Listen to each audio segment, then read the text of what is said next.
आहेस मी? काय तू कुठे चाललेस होता? त्या कुरिअर बॉयला थांबवलं मी. हे ज्याने कुणी पाठवलं ना त्याला रिटर्न करणार आहे तो.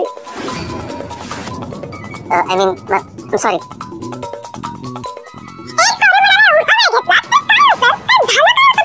इनॉग्रेशन झाल्यानंतर मी माझ्या केबिन मध्ये होतो. लावण्य आली. अच्छा, म्हणजे हे सगळं ना लावण्याने केलं मुद्दा. आजच्या एपिसोड मध्ये इथे आता अर्णवला रूम मध्ये नेण्यासाठी ईश्वरीने युक्ती शोधून काढलेली असते. ईश्वरी अर्णवला म्हणत असते की सर प्लीज चला ना घरामध्ये, आपल्याला सिक्रेट टास्क करायचा आहे ना, कुणालाही काहीही न कळता तुम्हाला रूम मध्ये जायचं आहे. हा तुम्हाला दिलेला टास्क आहे सर, पण त्याच्याबद्दल कुणाला काही कळायला नको. तेव्हा इथे अर्णव म्हणतो हो बरोबर बोलतेस तू, कुणाला काही कळायला नको. मग ही चेअर आहे ना ती जागेवरती नेऊन ठेव, नाहीतर सकाळी जर कोणी बघितली तर सगळ्यांना कळेल ना की आपण काहीतरी सिक्रेट टास्क खेळत होतो. तेव्हा इथे ईश्वरी म्हणते हो बरं ठीक आहे ठेवते मी. अर्णव म्हणतो तू नाही ठेवायची, मी असताना तू काय काम नाही करायचं. आणि अर्णव स्वतः ती चेअर उचलतो आणि तिला टेबलच्या जवळ नेऊन ठेवतो.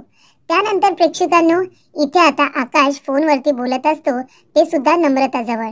नम्रता आणि आकाश दोघे जण एकमेकांबरोबर छान गप्पा मारत असतात.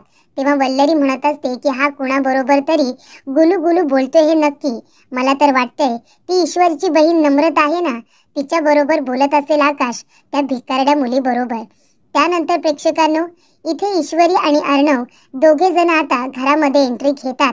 आणि तेवढ्यात प्रेक्षकांनो इथे आता वल्लरी पडायचं नाटक करते. तेव्हा इथे आकाश म्हणतो की मम्मा अगं काय झालं तुला. तेव्हा फोनवरती नम्रता त्याचा आवाज ऐकते आणि म्हणते काय झालं आकाश सर, सगळं काही ठीक आहे ना. तेव्हा इथे वल्लरीने पडायचं नाटक केलेलं असतं, कारण इथे आकाशला फोनवरती बोलण्यापासून तिला अडवायचं असतं. तेव्हा आकाश म्हणतो मामा तू इथे काय करतेस आणि कशी पडलीस तू, तुला सांगितलं होतं ना रूम मधून बाहेर येऊ नको म्हणून. चल आता रूम मध्ये चल आणि पुन्हा बाहेर येऊ नकोस. तेव्हा वल्लरी म्हणते तू नाही मला शिकवायचा, मी कधी बाहेर यायचं आणि कधी आतमध्ये जायचं तू नाही मला सांगायचं. तेव्हा आकाश म्हणतो बरं ठीक आहे मामा, चल आता चल आतमध्ये चल. आणि तो इथे जे नम्रता बरोबर बोलत असतो फोन ठेवून देतो आणि आपल्या ममाला घेऊन तिच्या रूम मध्ये जातो. तेव्हा प्रेक्षकांनो वल्लरी आणि आकाश गेल्यानंतर ईश्वरी अर्णवला पुन्हा रूम मध्ये घेऊन जाण्यासाठी येते. तेव्हा इथे अर्णवने वल्लरीला पडताना बघितलेलं असतं.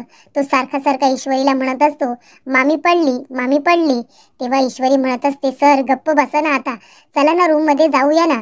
सर आता मी खूप चिडली म्हणजे आता जर तुम्ही रूम मध्ये आला नाहीत ना तर मी रडे ना सर. तेव्हा इथे अर्णव म्हणतो बरं ठीक आहे, चल आपल्याला सिक्रेट टास्क करायचा आहे ना, चल आपल्याला रूम मध्ये जायचं आहे. तेव्हा इथे अर्णव